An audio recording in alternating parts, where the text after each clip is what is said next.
l'éternité, il faut qu'il soit vraiment dans notre cœur. Hein. Amen.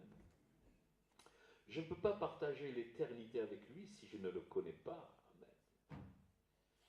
S'il n'est pas là, je vous invite à lire dans l'Écriture, dans la parole de Dieu, dans Jean 15, 26.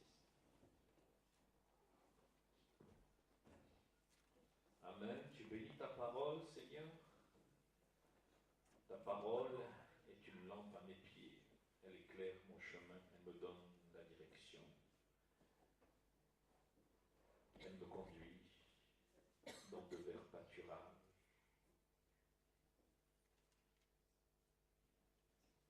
Elle m'éloigne du mensonge, elle m'approche de toi. Elle change ma vie. Elle change ma vie. Dans Jean 15, 26, quand sera venu le Consolateur, que je vous enverrai de la part du Père, c'est Jésus qui parle, l'Esprit de vérité qui vient du Père, il rendra témoignage de moi. Qui est-ce qui va rendre témoignage de Jésus? Le Consolateur. Il vient de la part de qui? Il vient de la part du Père.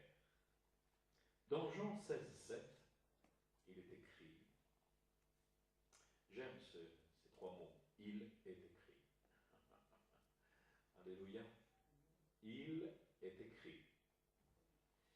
Cependant, je vous dis la vérité, il vous est avantageux que je m'en aille, car si je ne m'en vais pas, le Consolateur ne viendra pas vers vous, mais si je m'en vais, je vous l'enverrai.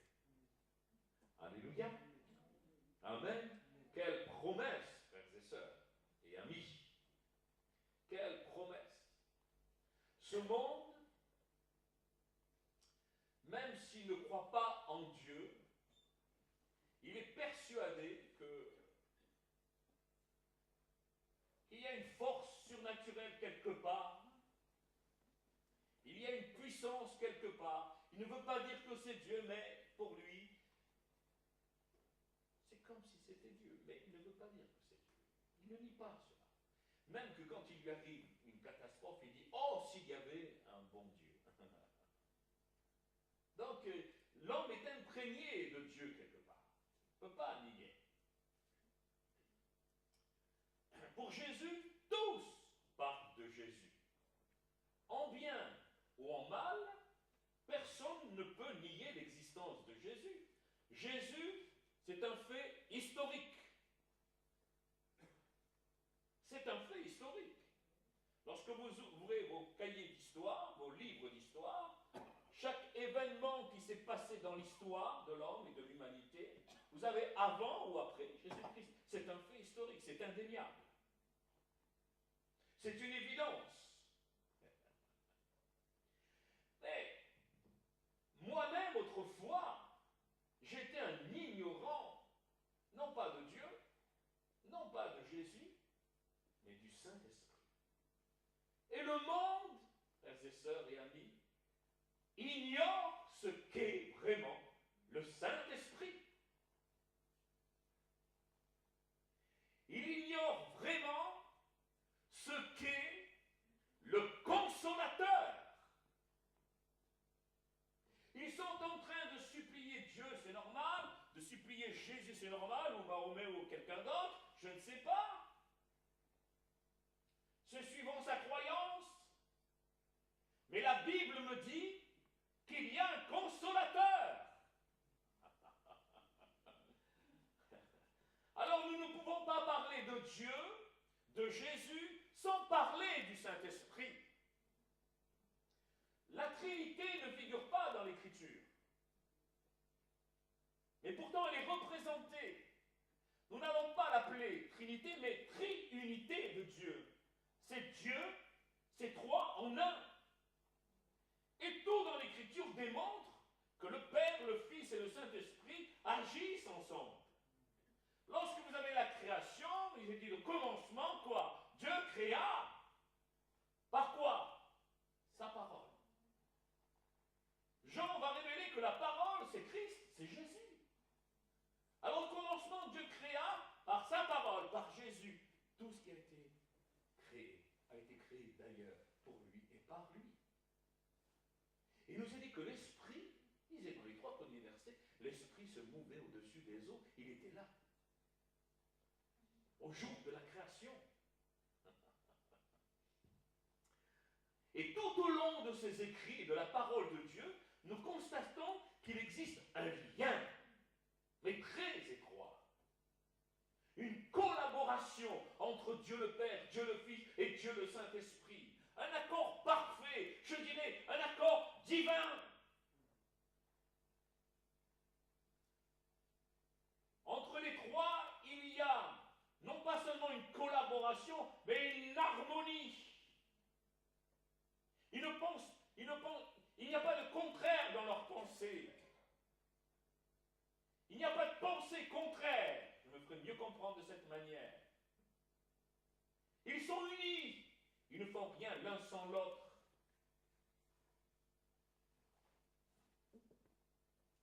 Tout ceci, frères et sœurs bien-aimés, pour vous amener au consolateur que Jésus a annoncé aux disciples. Il leur a dit qu'il allait retourner de là où il était descendu.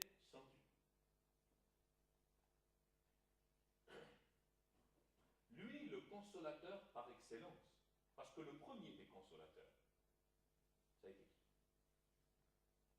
Pour Israël, ça a été qui? Jésus.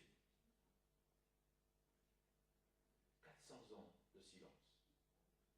Puis d'un seul coup, tac, il arrive. Il fait un remue-ménage.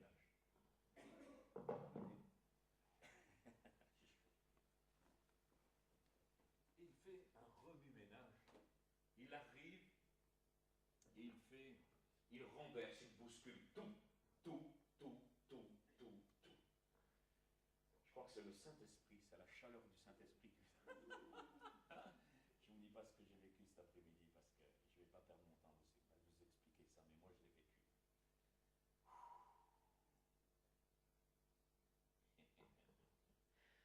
Oh là là là, il me fallait ça, je vous assure. Il allait quoi? Revenir. Et que pendant son absence, il allait quoi? Répandre le consolateur. C'est ce qui est arrivé le jour de la Pentecôte. Vous vous rappelez? Le jour de la Pentecôte, il y a 2000 ans environ, comme promis, il a envoyé. Il a envoyé, je dirais même qu'il a soufflé l'Esprit de Dieu. Ah, qu'il souffle ce soir. Et pendant que cette parole est annoncée, proclamée, que le Saint-Esprit souffle ce soir. Alléluia. Et tout ce que Jésus a accompli sur terre, eh bien par son Esprit, nous pouvons demain, nous, l'accomplir.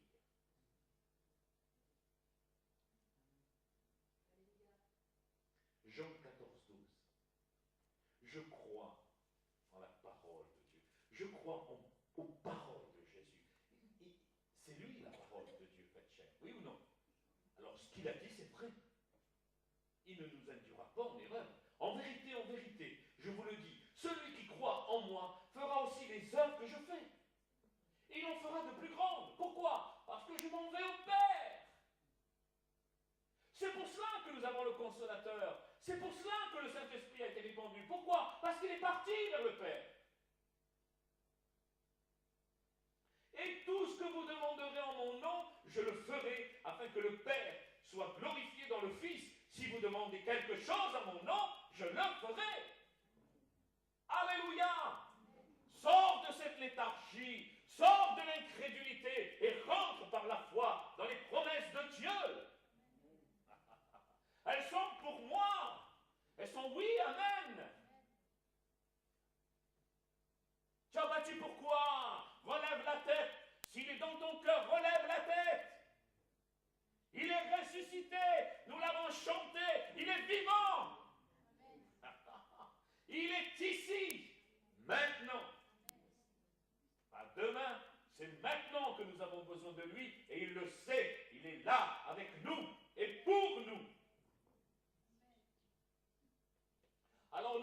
pensez pas manifester une sorte d'incrédulité dans les cœurs en disant oui, c'est marqué, mais il n'y a pas de mais. C'est marqué, ça doit arriver. C'est marqué. Il a dit, vous ferez des œuvres encore plus grandes que moi. Je le verrai, je veux le voir s'accomplir parce que c'est marqué.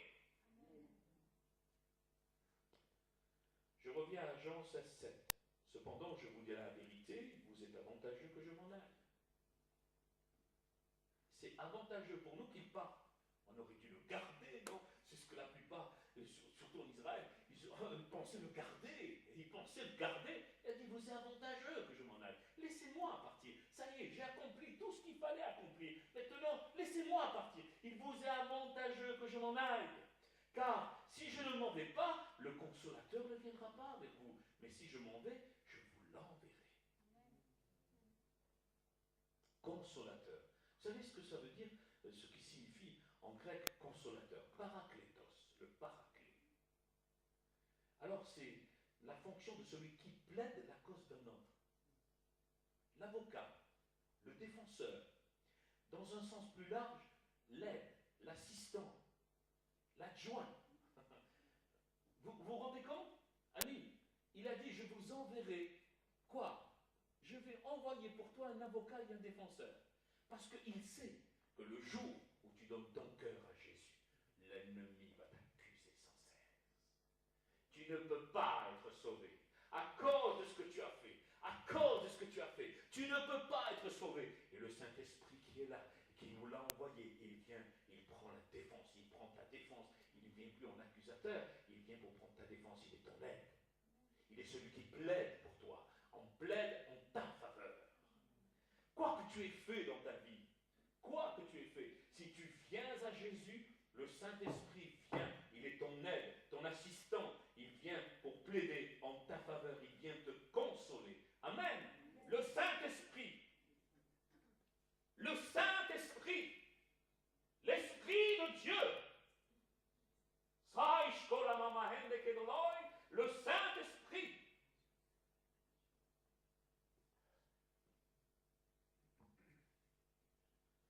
Le Saint-Esprit, au départ de Christ, au départ de Jésus, a pris le relais. Il a pris le relais. Il devait partir parce qu'il a été nous préparer une place. Il a été la préparer. Il y en a qui vous diront oui, mais il met du temps pour revenir. Qu'est-ce qu'il a été préparé? Il a été préparé une place. Et s'il tarde, c'est afin que Dieu sauve la majorité des hommes. Parce que c'est ça la volonté de Dieu.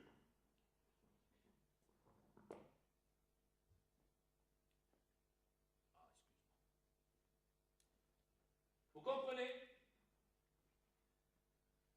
La volonté de Dieu, c'est de sauver tous les êtres humains. Et s'il tarde à venir, s'il empêche Jésus de venir encore, c'est pour sauver les êtres humains. Et si vous n'avez pas encore accepté Jésus dans votre cœur, eh bien c'est le temps, parce que nous sommes dans le temps de la grâce.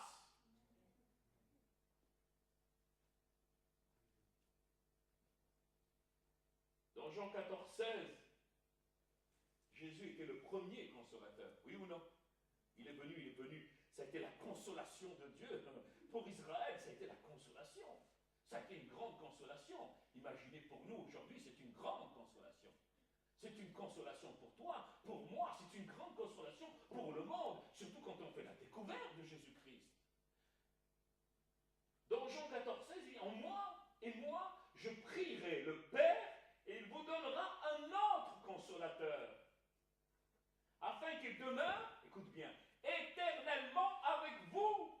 Alléluia. Et c'est pas pour un instant. C'est pas pour un petit moment.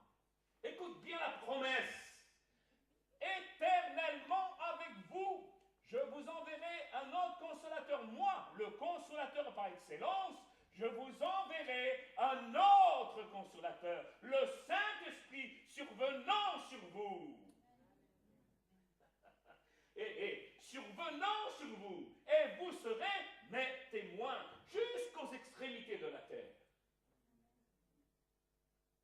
Nous constatons que la puissance qu'il a déversée accompagnera l'Église véritable. Je ne parle pas de religion, je ne parle pas de mouvement, de dénomination, je parle de l'Église véritable, de celle que Jésus connaît intimement.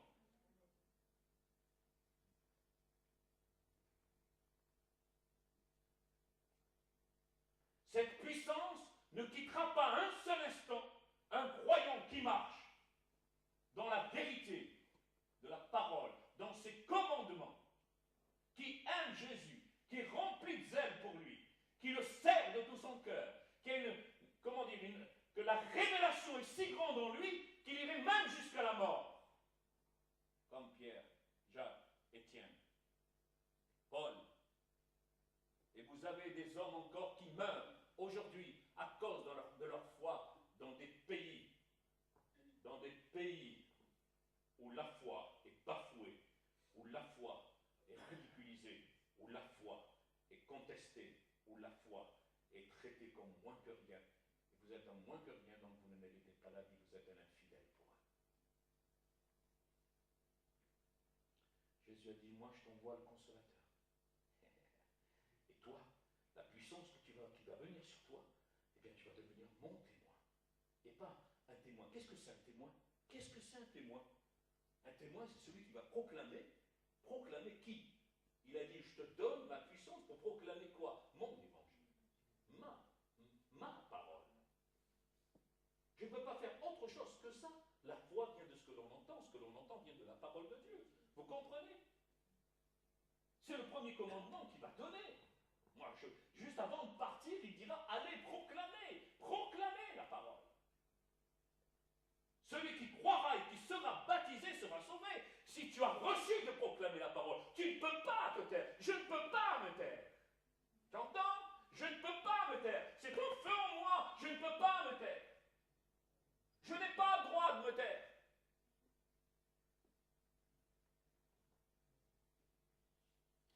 L'absence de Jésus sur le plan physique n'est pas un problème. C'est pas un problème qu'il soit plus là. C'est pas un problème.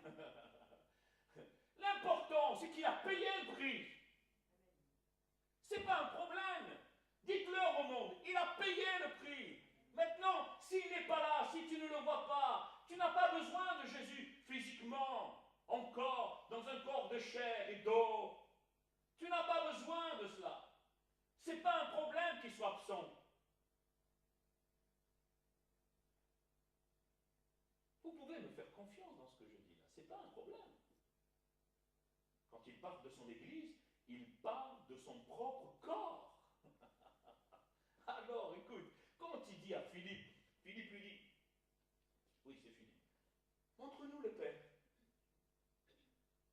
Il dit, mais comment? Tu me demandes que je te montre le Père, moi? Mais attends, celui qui m'a vu a vu le Père. Et l'Église aujourd'hui dit, nous voulons voir Jésus. Tu parles de Jésus, nous voulons voir Jésus. Et je suis le corps de Jésus. Je fais partie du corps de Jésus. Je suis une partie de Jésus là sur la terre. À partir du moment où j'ai accepté dans mon cœur, je deviens une partie de Jésus. Je fais partie de son corps. Il est la tête, je fais partie de son corps. Alors si tu me vois, tu vois Jésus. Bon, d'accord, j'ai pas une grande barbe, j'ai pas des cheveux mi-longs, j'ai pas une robe longue, non, j'ai pas tout ça. Mais moi j'aime Jésus. Je suis son représentant. Je suis son serviteur. Tu es sa servante. Tu es le témoin. Tu as la puissance. La puissance du Saint-Esprit. Alléluia. Amen, amen, amen.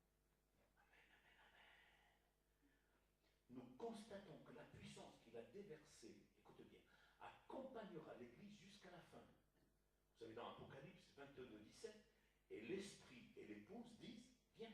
Qui dit, viens? L'Esprit et l'épouse. Les trois, ils ne forment qu'un. Et nous deux, avec l'Esprit de Dieu, nous ne formons plus qu'un. C'est à nous de le prouver. Vous savez que quand vous acceptez Jésus, vous n'êtes plus un corps de chair. Vous n'êtes plus simplement qu'un corps de chair. Vous devenez un temple où il veut résider, où il veut régner. Vous comprenez? C'est comme ça que notre vie change. Qui est-ce qui règne là-dedans? Dites-moi, qui règne dans votre cœur aujourd'hui? Qui règne dans votre cœur? Qui est assis qui là-dedans? Si c'est Jésus, alors ça va se voir. Tout ce qui est à l'intérieur va se refléter vers l'extérieur. Tu ne marcheras plus comme ça. Tu ne marcheras plus comme ça. Tu ne marcheras plus dans la défaite. Parce qu'il est en toi. Tu ne dois pas marcher dans la défaite. Impossible de marcher, à un chrétien de marcher dans la défaite. Impossible.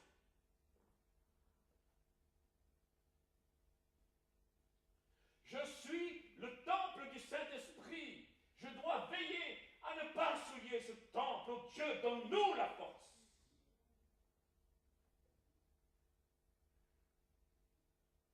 Le Saint-Esprit et l'Église sont indissociables.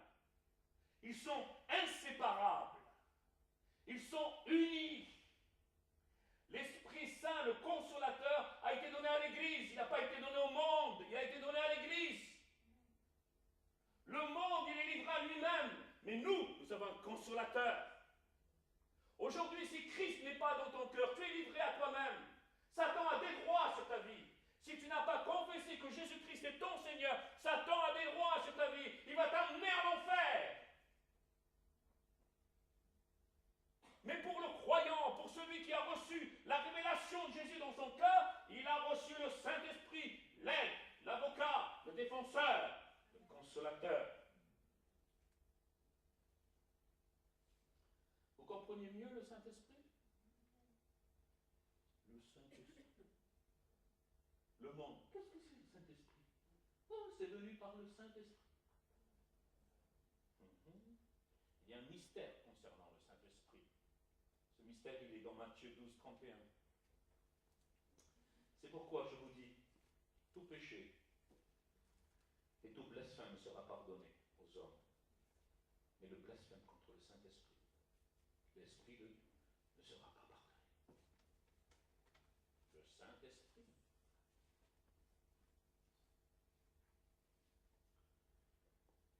Frères et sœurs et amis, la fonction du consolateur, c'est de donner quoi? La consolation. Oui ou non? Nous avons vu que le consolateur qu'il a envoyé est une aide, etc. Avocat, défenseur.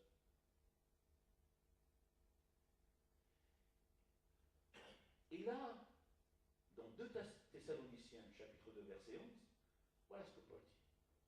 Que notre Seigneur Jésus-Christ lui-même et Dieu notre Père, qui nous a aimés et qui nous a donné par sa grâce, une consolation éternelle. Éternelle.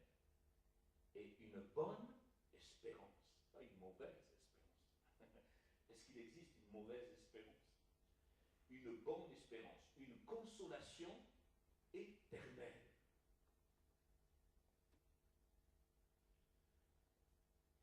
Nous entendons par consolation le moyen de recevoir l'aide, etc. Non, ça c'est le consolateur. Le mot consolation, c'est autre chose. Il est tiré du grec. Il dit recevoir un encouragement, c'est vrai, un apaisement, un réconfort, mais aussi lancer un appel. Appeler de l'aide, entendre l'exhortation, recevoir un avertissement. Ça change tout. Le mot consolation, frères et sœurs, il vous tient en éveil.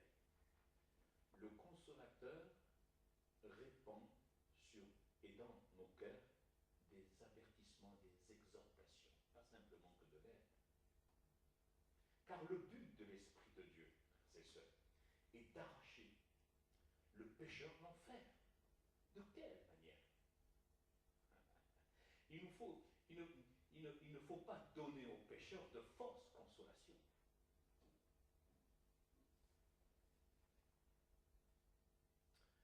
Un pécheur, il fera tout son possible s'il a réalisé dans son cœur qu'il faut accepter Jésus, il va faire tout son possible. Mais il ne va pas pour autant abandonner sa vie passée. Il peut rester dans le monde, avoir, comme on dit, un pied dans le monde et un pied. C'est une fausse consolation de lui dire maintenant tu es sauvé.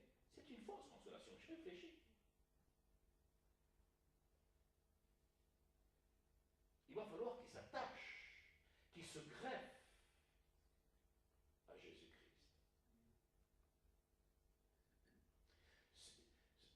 Ce n'est pas au niveau des émotions que vous devez accepter Jésus-Christ, mais c'est au niveau de votre cœur. Qu'est-ce que je veux dire par là? Le rôle du Saint-Esprit est le suivant. Vous connaissez le rôle du Saint-Esprit? Qu'est-ce qu'il fait en priorité? Il nous convainc de péché, de justice et de jugement. C'est dans Jean 16:8. C'est une fausse consolation de dire au premier venu, au premier pécheur venu, de lui dire que Dieu est amour. Il ne va pas rencontrer l'amour de Dieu en priorité. Moi, quand je suis rentré pour la première fois dans une assemblée comme la vôtre, je n'ai pas rencontré l'amour de Dieu, mais j'étais convaincu de péché, de justice et de jugement. Voilà pourquoi nous n'arrivons pas à avoir de sérieuses conversions dans l'Église de Jésus-Christ aujourd'hui. On les amène à l'amour et on leur fait échapper à la conviction de péché. Oh, tu auras tout le temps. Tu donnes ton cœur à Dieu. Tu vas avoir l'amour de Dieu, il va te donner la force de te... Non, non, non, ça c'est prendre le problème à l'envers. C'est une fausse consolation. Si vraiment vous êtes convaincu par le Saint-Esprit, ce n'est pas l'amour de Dieu que vous rencontrez en premier, mais l'état de votre cœur. C'est ce que je vous disais tout à l'heure. Regardez, si vous êtes convaincu, parce que le Saint-Esprit vient, quand il vous convainc de péché, cela se voit. Croyez-moi, cela se voit. Vous réalisez que vous êtes un pécheur sur le moment, la puissance de l'Esprit de Dieu est tellement pressante, elle se fait pressante, parce qu'elle veut vous sauver, elle veut vous amener au salut. Elle se fait présente et vous sentez un besoin urgent d'être pardonné. Moi, je connais des gens comme ça qui ne connaissaient pas encore Jésus, mais quand le Saint-Esprit est venu convaincre de péché, ils ont eu besoin urgent, un urgent besoin d'être pardonnés. Ils ne savaient pas comment, mais il fallait être pardonné. Et ils ont crié, sauve-moi! Ils ne savaient pas à qui ils s'adressaient.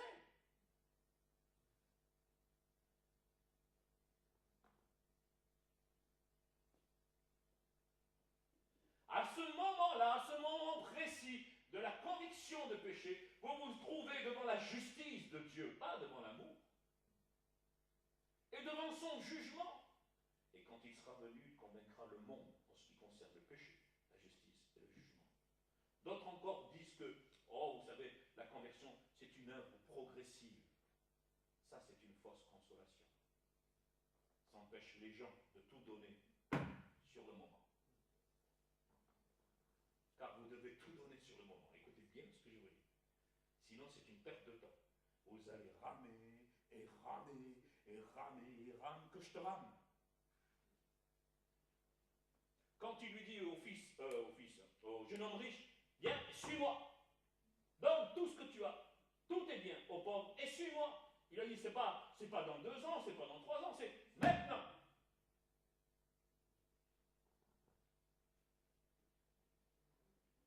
C'est une fausse consolation. Le pécheur, il va prendre tout son temps alors qu'il ne sait pas qu'il est en danger.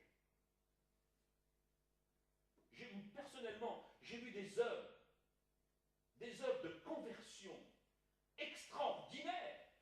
Car les véritables conversions, frères et sœurs, c'est pas ce que nous voyons aujourd'hui, où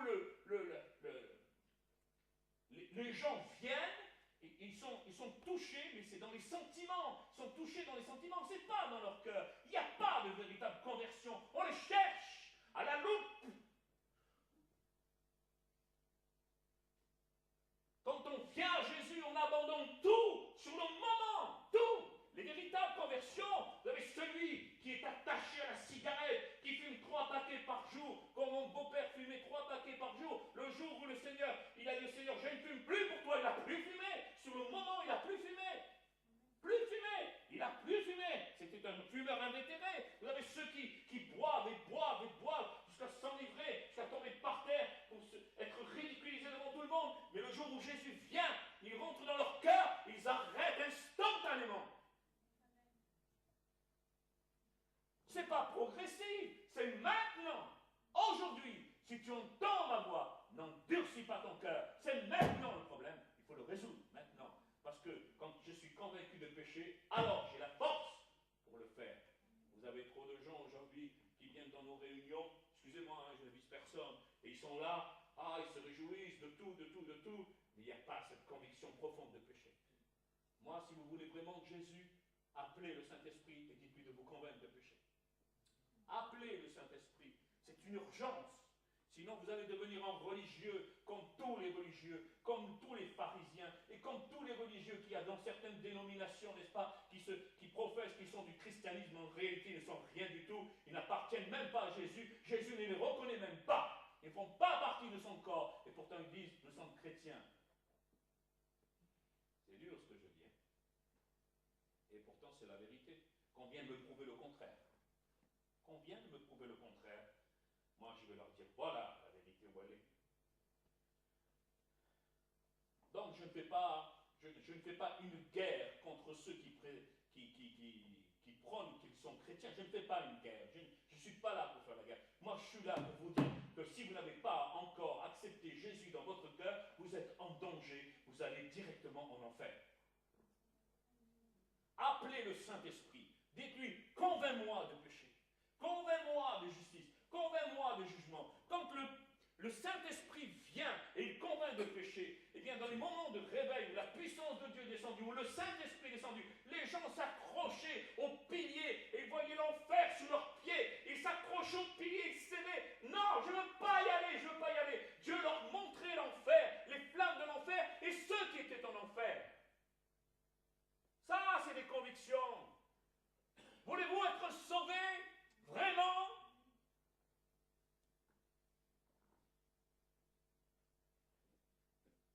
Le drogué lâche la drogue. Le mari qui trompait sa femme, il revient dans la maison. La femme qui trompait son mari, elle revient à la maison. Elle demande pardon et se réconcilient et partent tous les deux en nouveauté de vie. C'est un couple nouveau qui marche. Tous ceux qui ont touché aux sciences occultes, à la magie, à la sorcellerie, ils donnent leur cœur à Jésus, ils arrêtent tout instantanément. Pourquoi? Parce que ce n'est pas l'amour de Dieu, ça c'est la conviction de péché. Sans oublier la colère, la haine, les jurons, les mots grossiers. Moi quand je parlais, autrefois, dans une phrase, je disais au moins 3 ou 4 gros mots.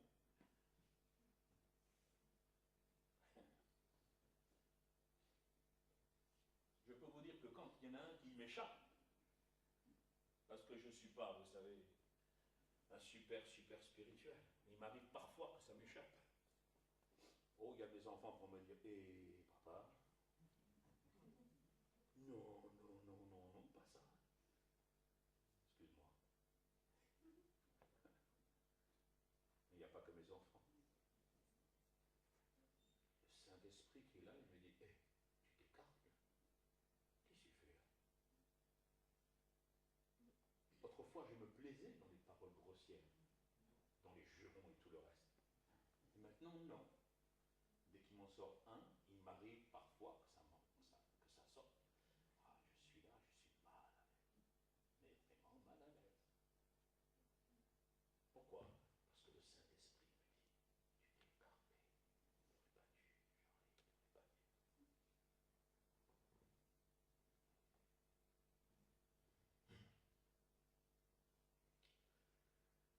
tu n'aurais pas dû, tu n'aurais pas dû. Quand le Saint-Esprit vient, que vous êtes convaincu de péché, votre vie est transformée, votre vie est changée. On peut faire la différence entre ce que vous étiez et ce que vous êtes devenu. Si ce n'est pas le cas, vous avez fait une fausse conversion. Il faut revenir à la croix et une réelle repentance.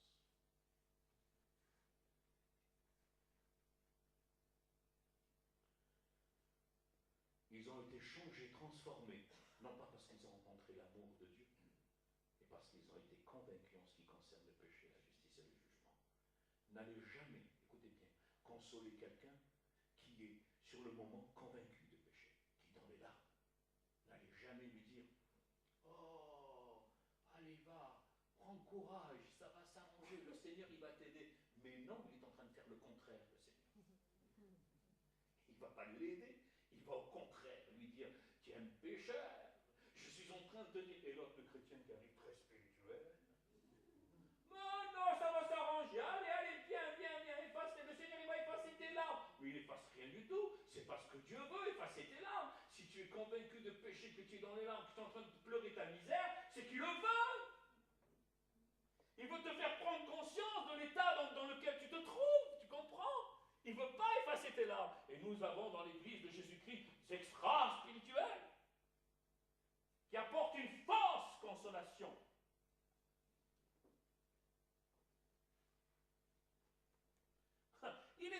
Le gars, il est convaincu de péché.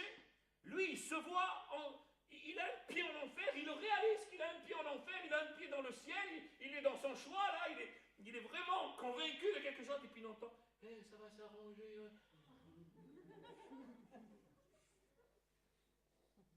C'est une fausse consolation. Laissez le Saint-Esprit faire le travail. Moi, j'ai vu ça ici.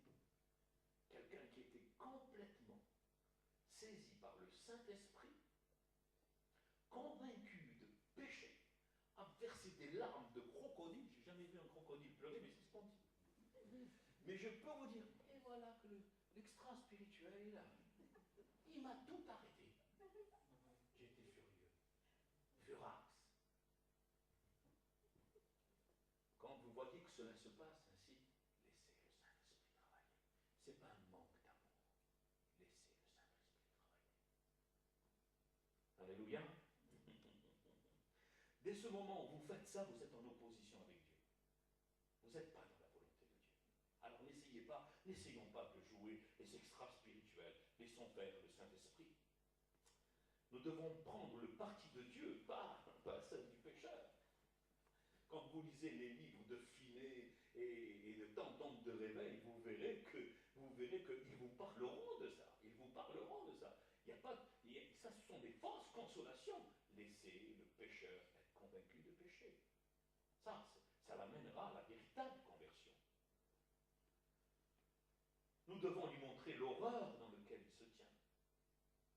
Parce que nous étions pareils. Rappelez-vous, nous étions pareils. Rappelez-lui qu'il est en danger. Il faut le prendre et l'amener à la croix. C'est urgent. Insistez à ce qu'il soit soumis au Père, au Fils et au Saint-Esprit.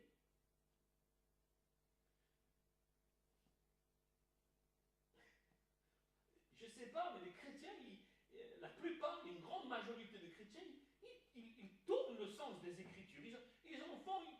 Ils pourraient écrire une Bible à eux. Vous savez, les témoins de Jéhovah l'ont fait. Les Mormons l'ont fait. Et bien, même dans le monde évangélique, vous avez des chrétiens qui sont capables d'écrire une Bible à eux.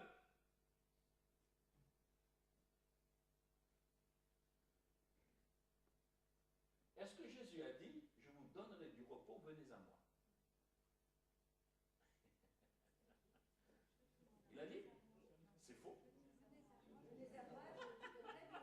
Tu vois? Oui. Il n'a pas dit, je vous donnerai du repos si vous venez à moi. Il a dit en premier lieu, venez à moi et je vous donnerai du repos. et les chrétiens très spirituels, ils amènent les gens au repos avant de les faire venir à Jésus. Ils les amènent à l'amour de Dieu avant qu'ils soient convaincus de péché. Ils les amènent à régner avant qu'ils passent à la croix.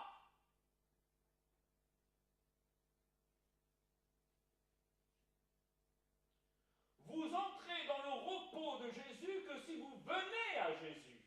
Dans Matthieu 11, 29, écoutez bien ce qu'il dit, c'est la suite. J'ai bientôt fini. Prenez mon joug sur vous. Il ne dit pas le repos, il ne parle pas, il dit mon joug. En réalité, le joug ici, c'est zygos, c'est l'équilibre, son équilibre. Prenez mon joug sur vous et recevez mes instructions. Regardez par où il faut passer. Car je suis doux et humble de cœur. Et vous trouverez du repos pour vos âmes. Mais d'abord quoi, mon frère, ma soeur et ami? Recevez mes instructions. Prenez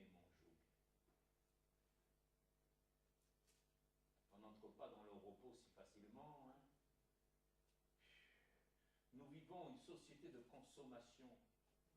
Tout est rapide. Avant le café, il fallait le moudre. On se coinçait les cuisses avec les moulins à café. Il fallait attendre que ça passe. Il fallait attendre maintenant avec les marques. Je ne donnerai pas de marque, mais... excellent. Ça n'a rien à faire. Les soupes.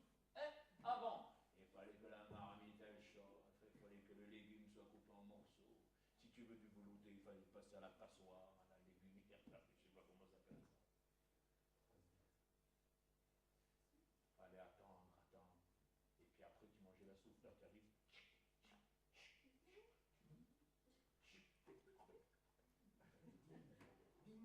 Gling, ouais. Hein? C'est la société de consommation. Alors le gars, il est tellement, tu vois, oh, je fais bigard là. Alors le gars,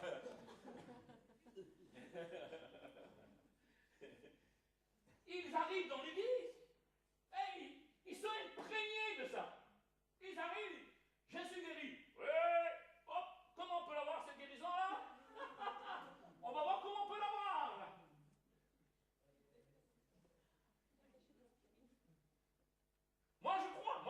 Moi je crois. Je sais, la Bible dit que les démons croient aussi, ils trompent. Croire ne suffit pas, il faut connaître.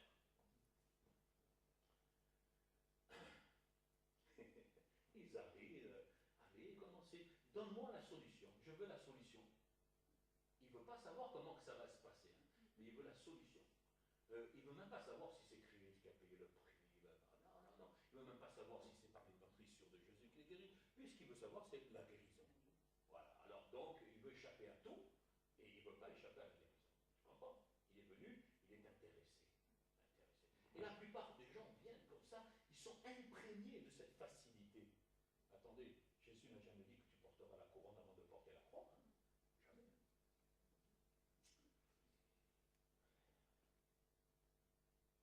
Le mot venez, je l'ai tiré donc du grec, et il est dit, ça veut dire viens, sors, va, jusque ici, un lieu.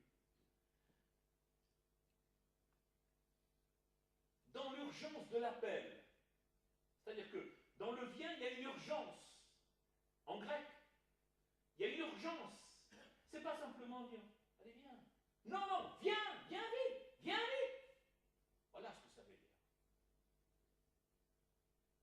Et il ne dit pas, le mot venez ici, c'est pas viens vite, mais viens vite, maintenant, de suite, ici, de suite. Non, je ne vous prends pas pour un chien, hein, non, loin de là, mais n'allez pas, vous allez venir avec non. Mais c'est l'urgence. Le venez là, c'est urgent, c'est maintenant, c'est plus tardé. C'est ici, à l'endroit même où vous entendez la voix du Seigneur vous appeler. Vous n'attendez plus, vous êtes convaincu de péché, vous ne pouvez plus résister. Vous ne pouvez plus résister à la puissance du salut qui anime votre cœur. Et vous ne pouvez pas, c'est maintenant. C'est aujourd'hui si tu entends ma voix. Non, tu ne suis pas mon cœur, il n'a pas dit demain, c'est aujourd'hui.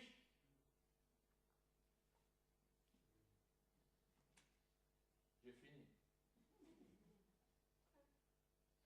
Je peux vous dire une chose. Vous allez me dire, mais tu n'as pas parlé de l'amour de Dieu. Je n'ai pas besoin de t'en parler. Quand je viens à la croix, que j'accepte ce qu'il a souffert pour moi, pourquoi il a donné sa vie, je n'ai jamais vu un pécheur repenti repartir malheureux. Tu entends? Je n'ai jamais vu un pécheur qui est venu se repentir au pied de Jésus, au pied de la croix, lui remettre tous ses fardeaux, lui remettre tous ses maux, lui remettre toutes ses maladies. Je n'ai jamais vu un pécheur repartir comme ça. Je n'ai vu un pécheur comme ça. Oh, libéré. Je suis libéré. Oui, j'ai la victoire. Libéré du péché de son pouvoir.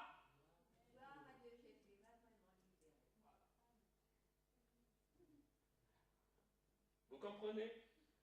Vous avez vu le pécheur partir la tête entre les jambes? Jamais, jamais. Là, il goûte à l'amour de Dieu. Parce que, frères et sœurs et amis, l'amour de Dieu a été manifesté à la croix. Mais c'est là que vous ne pouvez pas, que le monde ne comprend pas. Ils disent que Dieu a été un mauvais Dieu. Si vraiment Jésus est son fils, ça a été un mauvais Dieu. Mais non, c'est par amour qu'il a exercé la justice sur son fils. C'est l'amour qui s'est manifesté à la croix. Et quand vous venez donc à la croix, eh bien, vous n'êtes plus, vous venez à la croix vous repentant, avec un cœur repentant, vous n'êtes plus sous la loi, sous la condamnation, vous n'êtes plus sous la malédiction. Il a porté tout cela à votre place. Vous entendez? Il a porté à votre place.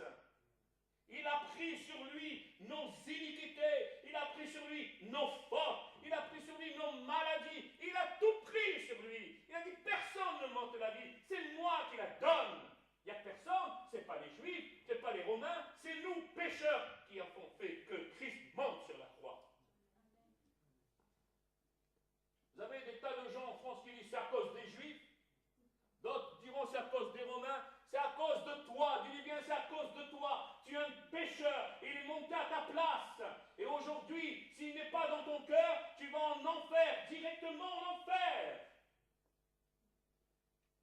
Ça a été la preuve, la plus grande preuve d'amour que Dieu a donnée aux hommes, c'est qu'il a donné son Fils Jésus, afin que vous soyez sauvés. C'est le seul nom qu'il a donné aux hommes par le moyen duquel nous sommes sauvés. Je bénis Yeshua. Je bénis le jour où il est entré dans ma vie, dans mon cœur. Je bénis ce jour. Je peux vous dire que cet après-midi, j'étais dans ses bras. Quand on parle de ses bras d'amour, cet après-midi, j'étais dans ses bras. C'est la première fois de ma vie que ça m'est arrivé. J'étais dans ses bras. Mon corps n'était plus là, j'étais dans ses bras. Mon corps pesait le poids d'une plume. J'étais dans ses bras d'amour. Dieu honore la foi de ses enfants. Dieu honore ta foi si tu la mets en pratique. Ce soir, je voudrais te dire, si ça t'est pas encore arrivé, dis-lui, Père, au nom de Jésus, convainc-moi par ton Saint-Esprit de péché, de justice et de jugement. Si vous êtes seul dans votre maison, que cela vous arrive, parce que si vous êtes sincère avec lui, ça va vous arriver. Si vous voulez vraiment rentrer dans le plan du salut, ça va vous arriver. C'est inévitable. Si vous êtes seul, ne vous alarmez pas. Laissez faire le Saint-Esprit. Laissez faire votre aide au consolateur. Laissez-le faire. Il va tout te dire. Il va tout sortir. Il va tout, même ce que tu as enfoui au plus profond de ton cœur, il va le sortir. Il va le ressortir. Et laisse-moi faire. Et toi, tu le laisses faire. Si vous êtes accompagné dans votre vie, que ce soit ou le mari ou la femme à qui ça arrive, ne bougez pas. Si vous entendez pleurer, priez pour que le Saint-Esprit continue à faire son œuvre. Vous entendez? Ne faites rien. Priez. Mettez-vous à côté et laissez le Saint-Esprit faire. C'est l'œuvre de l'Esprit Saint.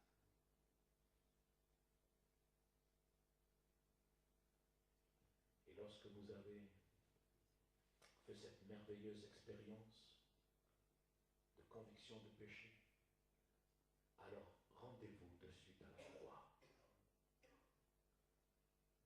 Jetez-vous sur le sol, parce que c'est ça ce que vous avez envie de faire.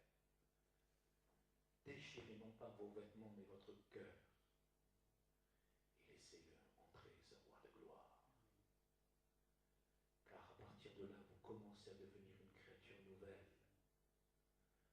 choses anciennes sont passées, toutes choses deviennent nouvelles. Il faut avoir ce désir. Ce désir. C'est lui qui nous donne le vouloir de le faire, c'est lui qui nous convainc. De suite, maintenant, c'est un appel, c'est une exhortation. C'est pas une invitation, c'est une exhortation à l'appel. Il t'appelle. Jésus ne t'invite pas. Il va inviter que son Église. Mais à toi, s'il n'est pas encore dans ton cœur, il t'appelle. Il ne t'invite pas, il t'appelle. Il t'exhorte. C'est une urgence. Je vais prier pendant que les têtes sont baissées. Père Céleste, ô combien je te rends grâce. Dans le nom de Jésus. Le fait de prononcer le nom de Jésus, c'est-à-dire tout tremble dans les cieux. C'est à lui que tu as remis, tout remis entre ses mains. Dans le monde spirituel, Seigneur, tout connaît Jésus.